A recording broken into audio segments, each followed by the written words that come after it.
चलो खोल लेता हूँ कैमरा में। कितने लोग आ गए? कम आए अभी। बिलाल तुम कहाँ गए थे यार पहले?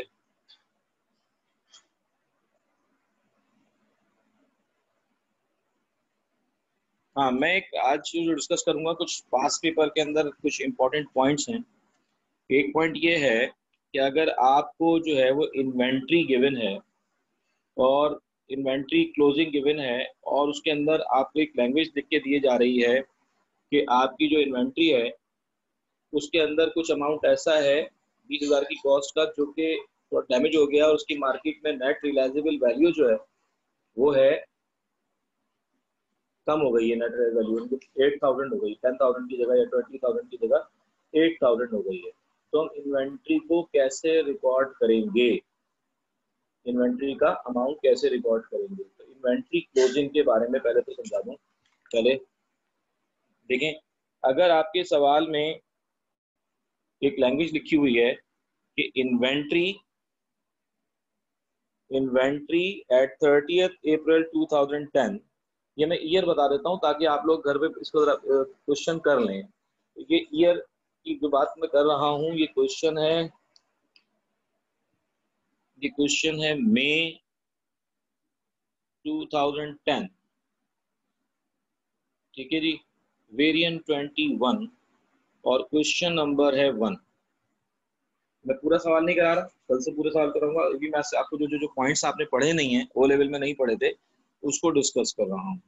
तो इसमें एक पॉइंट था कि उसने आपसे कहा कि आपके पास जो है वो इन्वेंट्री क्लोजिंग है। मैं लिख दिया पॉइंट, समझा देता हूँ। आपकी जो इन्वेंट्री क्लोजिंग है 30th की वो 2,30,000 है। सिंपल। ठीक है भाई, आपने कहा कि ओके 2,30,000 है, लेकिन वो आगे कह रहा है, जरा सुनना भाई गौर से, नहीं समझ में आया फिर पूछ लेना।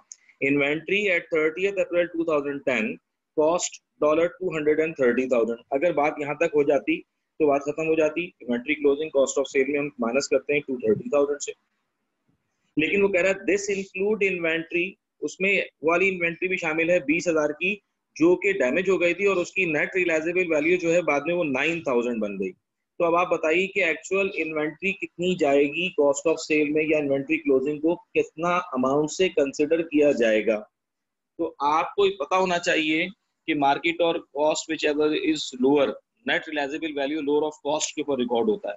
तो पहले नेट रियलाइजेबल वैल्यू के बारे में आप कुछ समझ लीजिए, क्योंकि कुछ स्टूडेंट्स ऐसे हैं कि बेस नहीं है ना। तो नेट रियलाइजेबल वैल्यू के बारे में आप थोड़ा सा समझ लीजिए कि नेट रियलाइजेबल वैल्यू क्या है। नेट रियलाइजेबल का मतलब होता है कि आपके पास एक होती है कॉस्ट वैल्यू इन्वेंट्री की और एक होती है नेट रियलाइजेबल वैल्यू।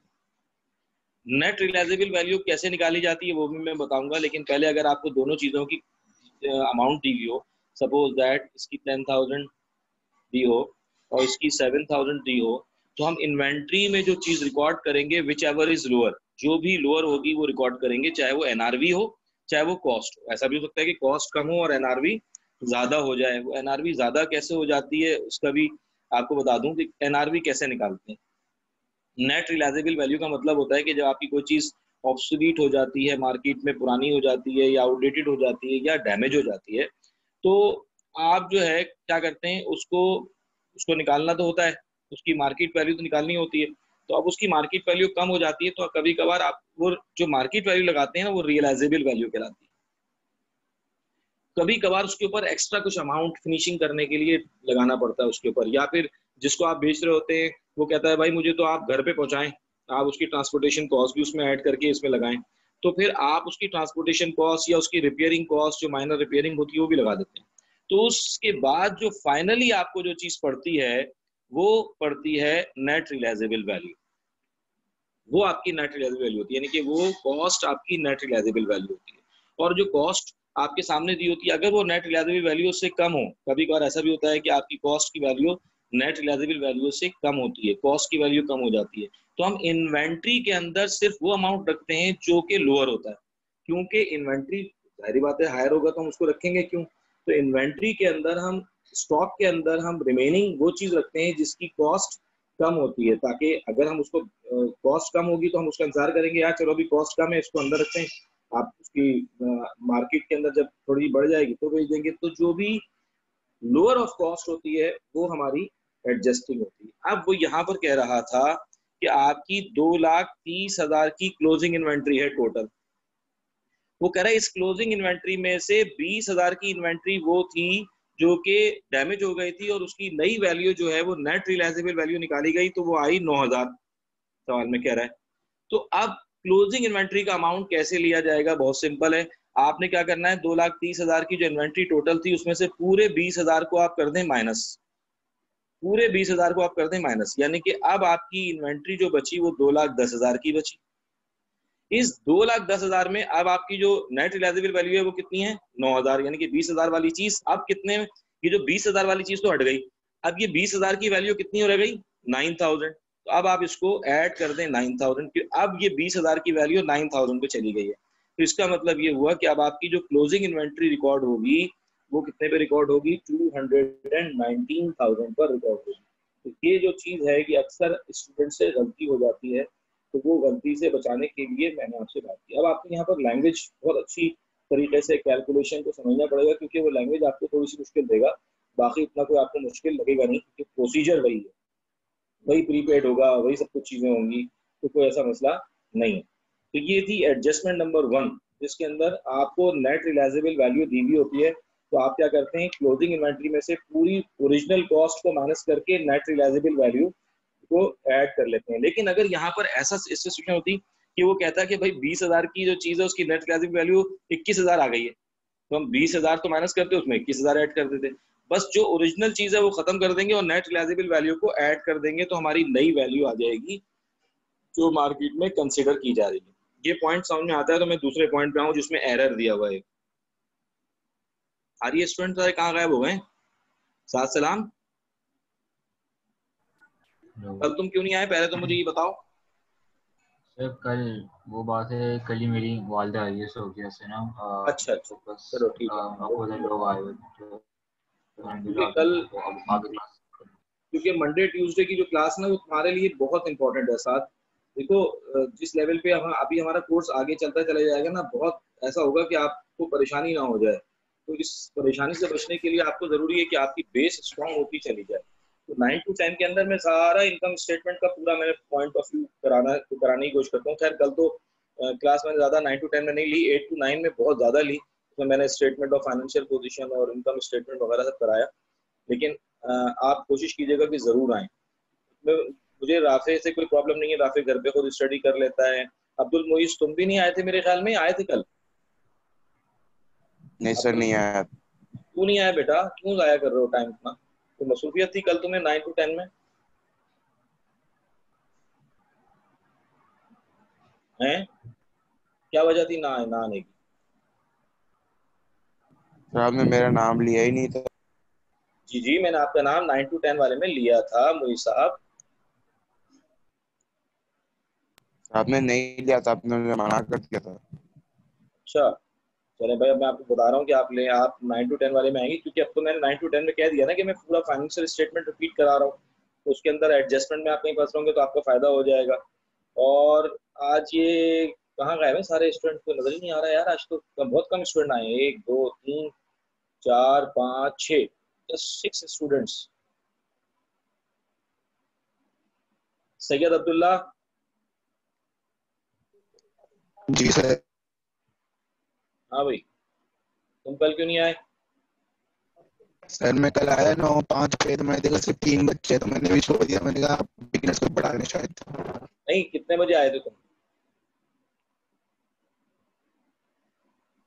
सर 9, 9:05, 9:10 पर। हाँ, 9 5 9 10 पे आए थे ना तुम, तो 3 4 बच्चे वही बचे ना, जो बाकी तो नहीं आए। तो 8 to 9 में तो अच्छे खासे बच्चे आए हुए थे जिनको करना था रेगुलर बेसिक अकाउंटिंग, वो तो मैंने करा दी थी। लेकिन 8 9 to 10 में जरा कंसिडर करो जरा आपको यार। ऐसा नहीं है, अब देख मुश्किल पॉइंट लिख रहा हूँ, देखता हूँ आप, जाहिर बात है कम स्टूडेंट्स हैं आज, तो नुकसान तो होगा। मैं एक लैंग्वेज पढ़ रहा हूँ, अल्लाह करे कि आपको भी समझ में आ जाए। देखें, किताब से ही पढ़ देता हूँ मैं डायरेक्ट।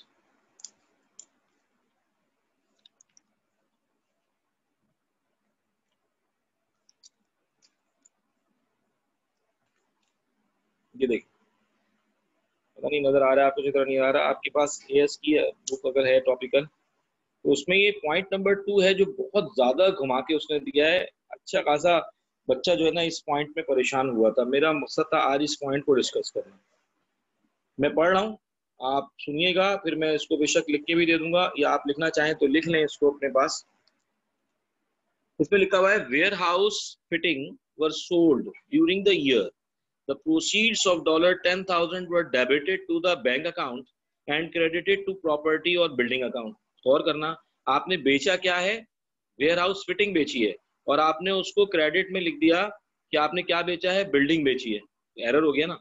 बैंक तो डेबिट होगा, चाहे आप कोई भी चीज बेचें, अगर पैसा बैंक में आया तो बैंक तो सही डेबिट हुआ है, लेकिन उसके अगेंस्ट में आपने प्रॉपर्टी या बिल्डिंग को क्रेडिट कर दिया, जो कि गलत है। No other entry has been made regarding this transaction. The fitting had sold, जो फिटिंग आपने असल में जो बेची थी, वेयर हाउस फिटिंग जो 10,000 में बेची थी, वो कह रहा है कि जो 10,000 में आपने फिटिंग बेची थी उसको आपने सिर्फ 10,000 में बिल्डिंग के नाम से क्रेडिट तो कर दिया, जबकि असल में उसकी इंफॉर्मेशन दे रहा है कि the fitting sold had cost 52,000, जबकि वो फिटिंग जो थी असल में वो कितने की थी? 52,000 कॉस्ट की थी। और and the total depreciation charge to them by 1 May 2009 amounted to $41,000, और उस वक्त तक वो टोटल डेप्रिसिएट हो चुकी थी 41,000 की। इसका मतलब है कि 52,000 माइनस 41,000 बचे कितने? 52 माइनस 41, ये 11,000, यानी कि इसकी जो नेट बुक वैल्यू थी वो 11,000 की थी, और आपने 11,000 की चीज बेची थी 10,000 में, तो आपने कोई लॉस वगैरह भी रिकॉर्ड नहीं किया।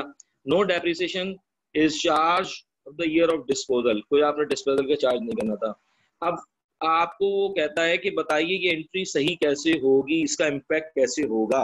ये सवाल असल चीज सवाल समझ में आने की वाली बात थी, तो इसका इम्पैक्ट कैसे डालेंगे आप, इसको जरा अलग अलग करके लिख देते हैं। आपके पास जो इससे लिंकअप चीज है वो देखें, बिल्डिंग है, बस इसे एडजस्टमेंट के ऊपर कहानी है सारी, बाकी पूरा सवाल आसान है। बिल्डिंग आपको दी हुई है प्रॉपर्टी के नाम से, या बिल्डिंग के नाम से आपको दिया हुआ है, या लिखा था वैसे 1,490,000 बिल्डिंग लिखी हुई है। वेयर हाउस फिटिंग आपके पास लिखी हुई है 348,000, ये नोट डाउन कर लीजिएगा। और आपको उसका डेप्रिसिएशन दिया हुआ है 320,000 एंड 197,000 रिस्पेक्टिवली। अब आपको वो कहता है कि अब आप बताइए कि क्या करेंगे, इसकी इम्प्लीमेंटेशन क्या करेंगे। तो अलग अलग मैं आपको समझाता हूँ इसके बारे में कि हम कौन सी चीज़ को कहाँ रिकॉर्ड करेंगे और कैसे रिकॉर्ड करेंगे। ये बहुत इंपॉर्टेंट क्वेश्चन है, बहुत इंपॉर्टेंट एडजस्टमेंट्स है इसकी। आप में से किसी को अगर कोई जवाब देना चाहता है तो बिल्कुल दे सकता है कि सर ये तो कोई मसला ही नहीं है, तो हम इस तरह करेंगे, तो मुझे बड़ी खुशी होगी। देखें, बिल्डिंग जो थी इस वक्त आपकी लिखी हुई है 1,490,000, जो ट्रायल बैलेंस में लिखी हुई है, सवाल में लिखी हुई है 1,490। वो कह रहा है कि आपने बिल्डिंग जो 1,490,000 लिखा हुआ है, इसको आपने इसलिए लिखा है कि आपने जब फिटिंग बेची थी तो फिटिंग को क्रेडिट करना चाहिए था। आपने फिटिंग को क्रेडिट करने के बजाय आपने बिल्डिंग को क्रेडिट कर दिया 10,000 से। तो इसका मतलब है कि बिल्डिंग में ये 10,000, इसमें जो 10,000 है ये गलत माइनस हुए हुए थे, बिल्डिंग असल में बिकी नहीं है। तो हमने क्यों लिख दिया 1,490,000? का मतलब ये हुआ कि बिल्डिंग असल में पहले कितने की थी, तो हम प्लस कर देंगे इसमें वापस 10,000 अपनी गलती को सुधारने के लिए। तो बिल्डिंग असल में बिल्डिंग अपनी कॉस्ट पर आ जाएगी, पहले तो बिल्डिंग की कॉस्ट सही करनी थी। एक एक करके पॉइंट समझाऊंगा, जब ये पॉइंट समझ में आ गया तो मैं आगे जाऊंगा इसी एडजस्टमेंट। ये पॉइंट सबकी समझ में आ गया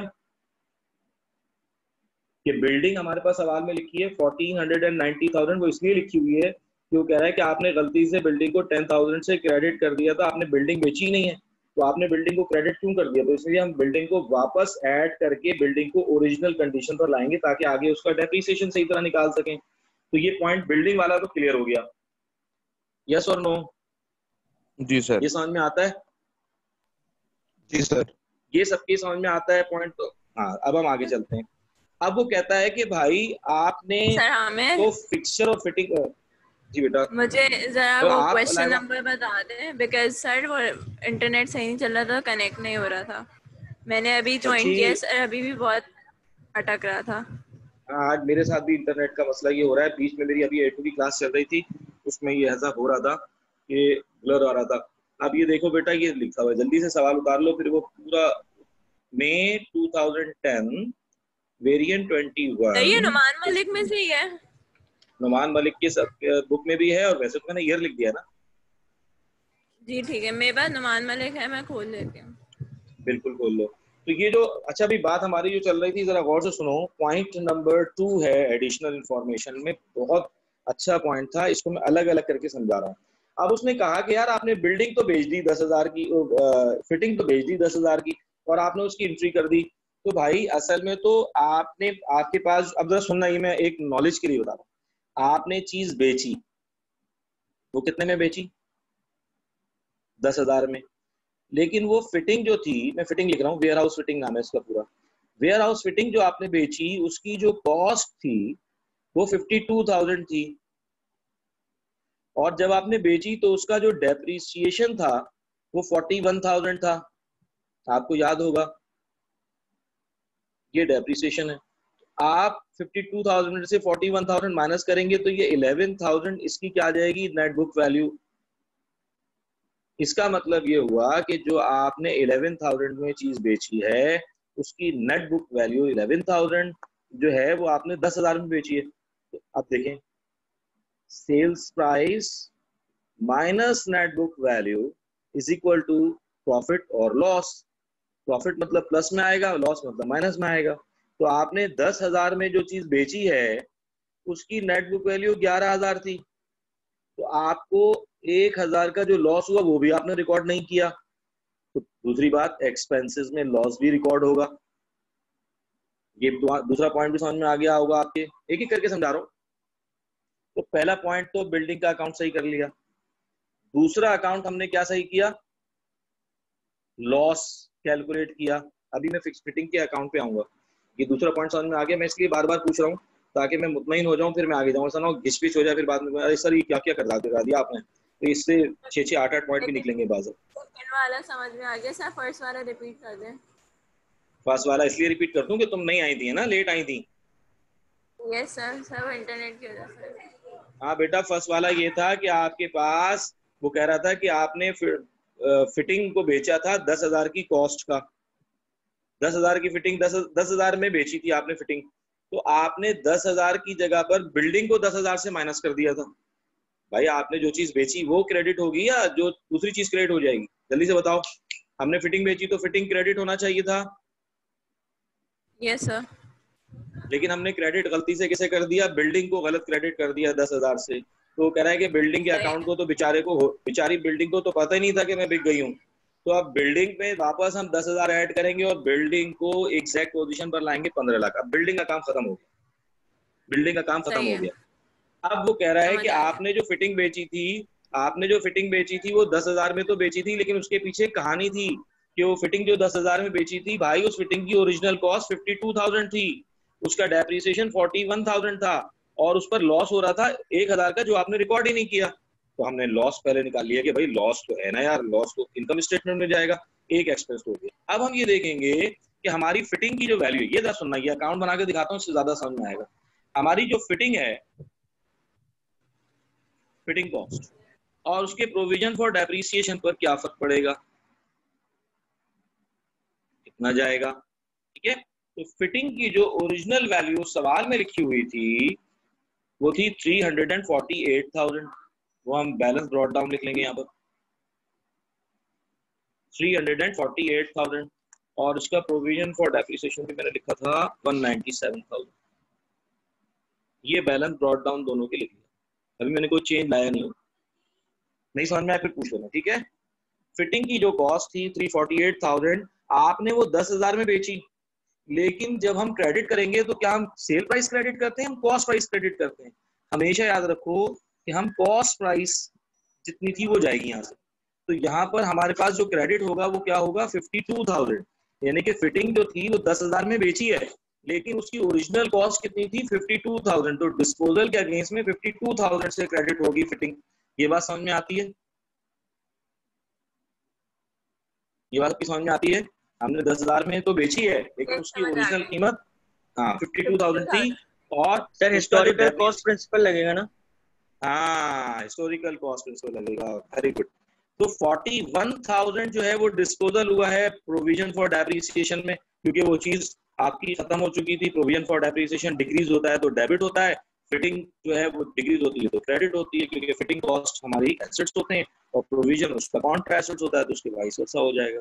अब हमारा जो फिटिंग की जो कॉस्ट है, तो देखें अब फिटिंग आपके पास जो मौजूद थी वो थी 348,000 की, और हमें उसमें से माइनस करना चाहिए था 52,000। हमने तो कुछ भी माइनस नहीं किया था। अब हमें पता चल गया कि फिटिंग की जो रिमेनिंग कॉस्ट है वो आ गई 296,000। ये बैलेंस आपका कैरी डाउन बचेगा।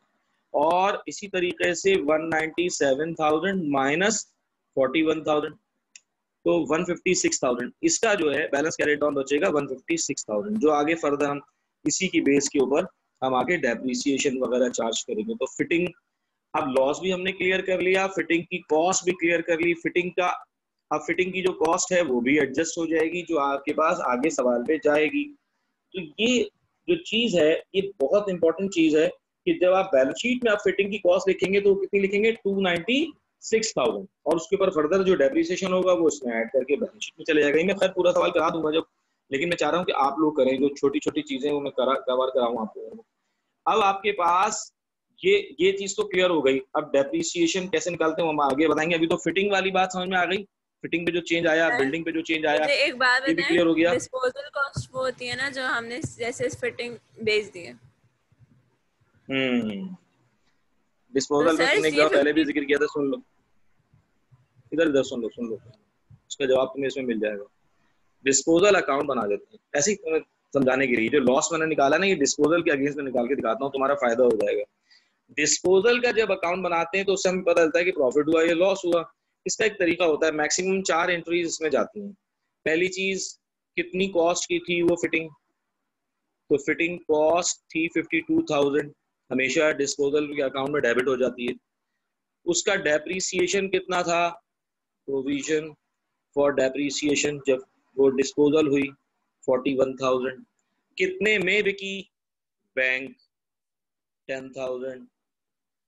अब डिफरेंस निकाल लेंगे, ये देखो 41,000 प्लस 10,000 51,000, और यहाँ पर आ रहे हैं 52,000। तो इसका मतलब क्या हुआ, जब हम क्रेडिट साइड पर डिफरेंस अमाउंट को रिकॉर्ड करते हैं तो वो हमारा लॉस होता है। तो यहाँ लिखेंगे इनकम स्टेटमेंट और यहाँ लिखेंगे लॉस, और इस तरह ये क्लोज हो जाएगा। तो ये बस इस तरह बनता है आपका डिस्पोजल अकाउंट। और ये क्रेडिट साइड पर अमाउंट ज्यादा आ जाता और डेबिट साइड पर कम होता तो वो गेन कहलाता, यानी कि प्रॉफिट कहलाता। तो अभी हमने 10,000 में जो चीज बेची थी, हमने वो गलती से क्या किया, उसके अंदर हमने एंट्री कर दी बैंक डेबिट 10,000। तो भाई बैंक के अकाउंट में तो डेबिट होंगे, लेकिन क्रेडिट में उसने बिल्डिंग को क्रेडिट कर दिया, ये गलती की उसने, बिल्डिंग को क्रेडिट कर दिया, जबकि ये बिल्डिंग को क्रेडिट नहीं होना चाहिए था। हमने वापस बिल्डिंग को ऐड कर दिया, बिल्डिंग सही हो गई। ये था कहानी इसके अंदर, और तो कुछ नहीं है। बाकी तो डेप्रिसिएशन वगैरह आप नॉर्मल मेथड पे निकालेंगे, जो मेथड कहा जा रहा है वो भी हम आपको समझा देते हैं इसके अंदर जो मेथड कहे जा रहे हैं। अब मैं दोबारा से पढ़ रहा हूँ। इस वाले ईयर में पहली थी इन्वेंट्री वाली बात, लाइबा आप देर में आई थी, आप सुन लें। इन्वेंट्री उसने कहा था कि 2,30,000 की है टोटल, लेकिन उसमें से 20,000 की कॉस्ट की इन्वेंट्री डैमेज होने के बाद उसकी नई कॉस्ट, जिसको नेट रियलाइजेबल वैल्यू कहते हैं, वो 9,000 हो गई है। तो अब इन्वेंट्री के अंदर क्या चेंज आया, 2,30,000 में से हमने पूरे 20,000 माइनस कर दिए और जो नई वैल्यू है वो ऐड कर दी, यानी कि 9,000। तो इस तरह ये कितने आ गए थे, 2,19,000। इन्वेंट्री कितनी आई थी हमारी, 219,000। तो हमारी अब इन्वेंट्री जो कॉस्ट ऑफ सेल में रिकॉर्ड होगी वो 2,19,000 रिकॉर्ड होगी। इन्वेंट्री रिकॉर्ड होगी 2,19,000। ये बात आपकी समझ में आ गई थी। फिर दूसरी बात हमने कहा था कि अब उसमें पूरा पढ़ देता हूँ, पूरा एडजस्टमेंट नंबर 2 पढ़ता हूँ, आराम से सुकून से सुनिएगा। Warehouse fitting were sold during the year, warehouse fitting were sold during the year, the proceeds of $10,000, आपने वो चीज 10,000 में बेची, were debited to bank account, okay बिल्कुल सही है, आपने बैंक अकाउंट को डेबिट कर दिया, एंड क्रेडिटेड टू प्रॉपर्टी और बिल्डिंग अकाउंट, जब आपने फिटिंग बेची तो बिल्डिंग को गलत क्रेडिट किया, तो बिल्डिंग को वापस 10,000 से डेबिट करके हमने उसकी ओरिजिनल अमाउंट लिख दिया, जो 1490,000 था उसको हमने 1500,000 कर दिया, 14,90,000 में 10,000 ऐड करके 15 लाख कर दिया। अब वो कह रहा है कि नो एंट्री, कोई और एंट्री इसके अलावा की नहीं, ना लॉस की एंट्री की, ना आपने प्रोविजन फॉर डेप्रिसिएशन को राइट ऑफ किया, ना आपने कॉस्ट को राइट ऑफ किया। No other entry has been made regarding this transaction, इस ट्रांसैक्शन से रिलेटेड कोई और एंट्री की नहीं। द फिटिंग सोल्ड, जबकि वो कह रहा है कि the fitting sold had cost, या फिटिंग जो बेची है आपने उसकी जो कॉस्ट थी वो 52,000 थी और उसका जो डेप्रिसिएशन था वो 41,000 हो चुका था। तो अब आपने इस सारी चीजों को एडजस्ट करना है क्योंकि आपने फर्दर इसका डेप्रिसिएशन भी रिकॉर्ड करना है। अब मैं आ जाता हूं एडजस्टमेंट नंबर 3 पे। ये तो हमने दो एडजस्टमेंट नंबर 2 से हमने जो चीजें निकाल बता दी आपको। एडजस्टमेंट नंबर 3, एडजस्टमेंट नंबर 3 में कह रहा है depreciation is to be provided for as follow. अब वो कह रहा है कि डेप्रिसिएशन आपने निकालना है ऑन बिल्डिंग। डेप्रिसिएशन जो बिल्डिंग पर निकालना है वो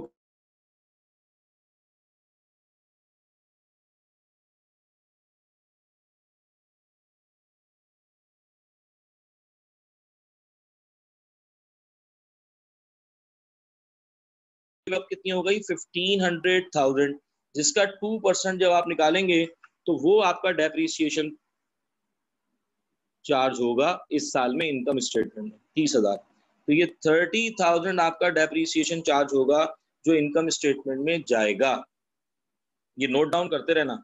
इसी पॉइंट 3 के अंदर उसने आपसे कहा कि depreciation on fittings, warehouse fittings, जो डेप्रिसिएशन आप वेयरहाउस फिटिंग पर लगाएंगे वो कह रहा है कि उसके ऊपर आप कह रहा है कि 25% रिड्यूसिंग बैलेंस मेथड। अब सारा अगर आप एडजस्टमेंट नहीं करते पूरी गड़बड़ हो जाती।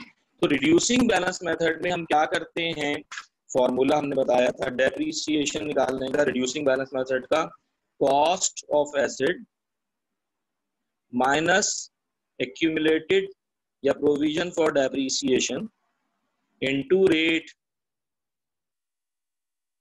तो अब हमें कॉस्ट ऑफ एसेट सवाल में जो ऊपर दी हुई है फिटिंग की, अल्लाह वाला करे, वो है 348,000। तो हमने लिखा 348, वो गलत हो जाएगा। हमने 348,000 नहीं लिखना है, कॉस्ट हम सही करेंगे। 348,000 में से हम 52,000 कॉस्ट की फिटिंग बेच चुके हैं। तो इसका मतलब हमारी जो एसेट हैं, जो फिटिंग वाली एसेट है, 348,000 में से हम 52,000 की कॉस्ट के एसेट बेच चुके हैं। तो माइनस होने के बाद वो बचेगा 296,000। हमारे पास जो फिटिंग की कॉस्ट है वो है 296,000।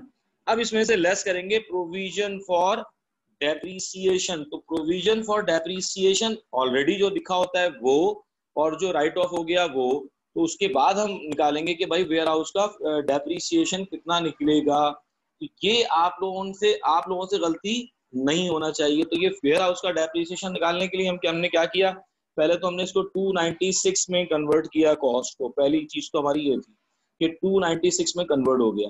अच्छा, इसका डेप्रिसिएशन का मैंने अकाउंट भी बना के दिखाया, ये देखें 197 तो था, उसमें से डिस्पोज हो गया था 41,000 और आपका बचा कितना था 156,000। तो अब आप क्या करेंगे, इसमें से 156,000 माइनस करेंगे, यानी कि जब प्रोविजन फॉर डेप्रिसिएशन था उसमें से भी ये माइनस करेंगे 41,000। तो अब आपके पास 156,000 का ये आ जाएगा। तो अब कॉस्ट में से 296,000 माइनस 156,000, तो ये आपके पास आ जाएंगे 140,000। और इस 140,000 का कितने परसेंट निकालना है आपने, 25% सवाल में कहा हुआ है। तो आपका जो डेप्रिसिएशन आ जाएगा, जो इनकम स्टेटमेंट में जाएगा, वो 35,000 होगा, वो 35,000 होगा। तो बस ये दो चीजें आप जब ही सही कर सकते थे जब ऊपर वाली एडजस्टमेंट सही होती। तो एडजस्टमेंट नंबर 3 में डेप्रिसिएशन निकालना समझाया है भाई, तो कोई सा मुश्किल काम इसमें नहीं होगा। सही है भाई? अब यस और नो बता दो भाई मुझे, ये पॉइंट नंबर 3 समझ में आ गया? पॉइंट नंबर 4, 5, 6, 4 और 5 दोनों बहुत आसान। समझ में आ गया ये दोनों पॉइंट? किसी को डिस्कस करनी है तो बिल्कुल कर सकता है, कोई ऐसा मसला नहीं है।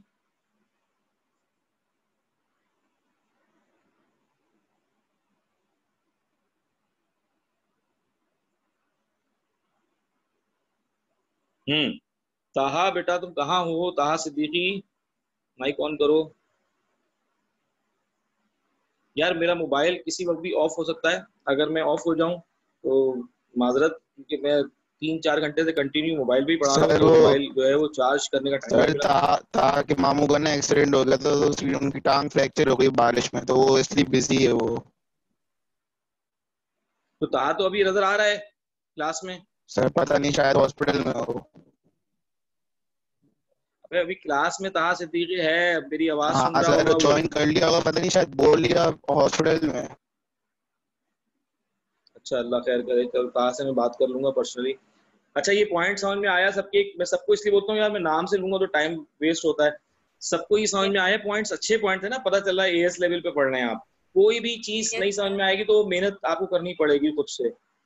सैयद अब्दुल्ला, समझ में आया ये वाला पॉइंट? यस। ठीक है। जी सर आ गया। अच्छा शाबाश। सात सलाम, तुम्हें भी आ गया ना? जी सर। सात सलाम, तुम्हें पॉइंट समझ में आ गया ना? ठीक है। अब आसान है, तुम बहुत आसान है। पॉइंट नंबर 4, मैंने भाई मैं पहले बता चुका हूँ, मेरा मोबाइल जो है वो 7% रह गया है। अगर किसी वक्त ऑफ हो जाए तो समझ लें अब क्लास आपकी हो गई, क्योंकि मैंने अब आज का लेक्चर कंप्लीट कर दिया है। और इससे ज़्यादा जब मैं मोबाइल चार्ज करूंगा तो टाइम नहीं वैसे ही निकल जाएगा। तो पॉइंट नंबर 4 में बड़ा आसान है।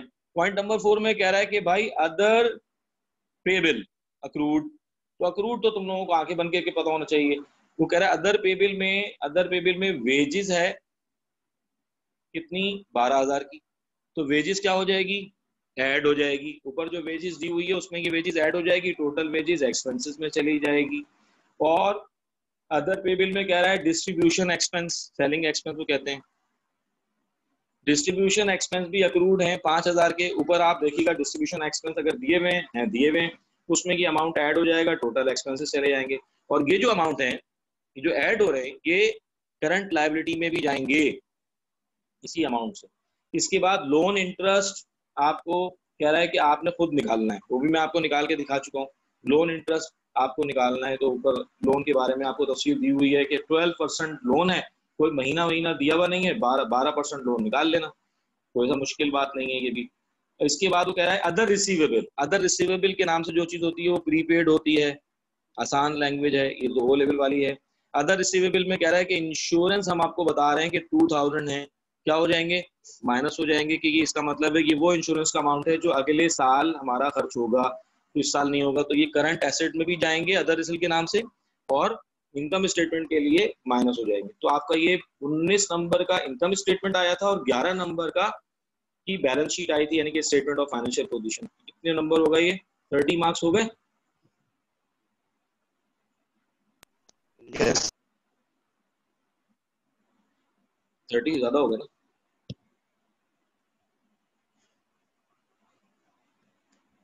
30 हो गया।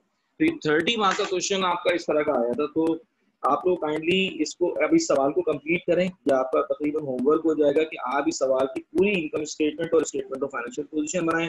और जो लोग अभी आज आज का जो लेक्चर होगा, कल का जो लेक्चर होगा उसमें भी मैं पास पेपर कराऊंगा इस तरह। उसके बाद अगले हफ्ते जो मंडे ट्यूसडे की क्लास होगी वो बहुत इंपॉर्टेंट होगी, उसको मैं पूरा रिवीजन करा दूंगा, मैं 9 to 10 वाली क्लास में, रात वाली क्लास। ठीक है भाई, ये इस तरीके सर से जो हमारी आपने कल कहानी क्वेश्चन चलेगी। दिया था उम्मीद है कि उसका आपको, कैपिटल बता दें। यार कल जो क्वेश्चन दिया तो कैपिटल भाई किसी को पता हो तो बता दे, क्योंकि मेरा मोबाइल जस्ट ऑफ होने वाला है, सेकंड्स में रह गया है। अच्छा, किसी को अल्लाह पता है अल्लाह कैपिटल अल्लाह फाइंड हाफिज आउट किया सर, था? अल्लाह हाफिज। व्हाट्सएप पे कर देना, तो मोबाइल चार्ज करके मैं व्हाट्सएप पे बता देता हूँ तुम्हें। सही है भाई?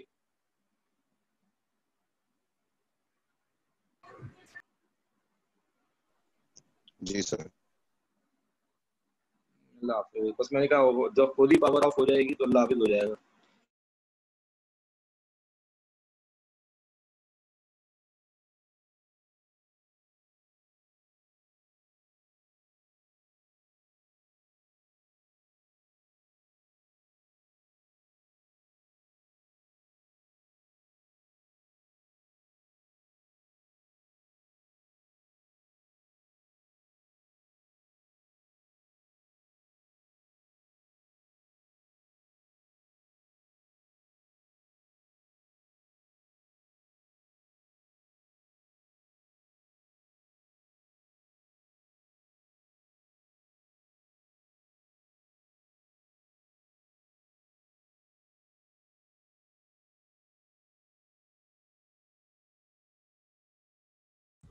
हाँ कर दे आजा आजा कर दे।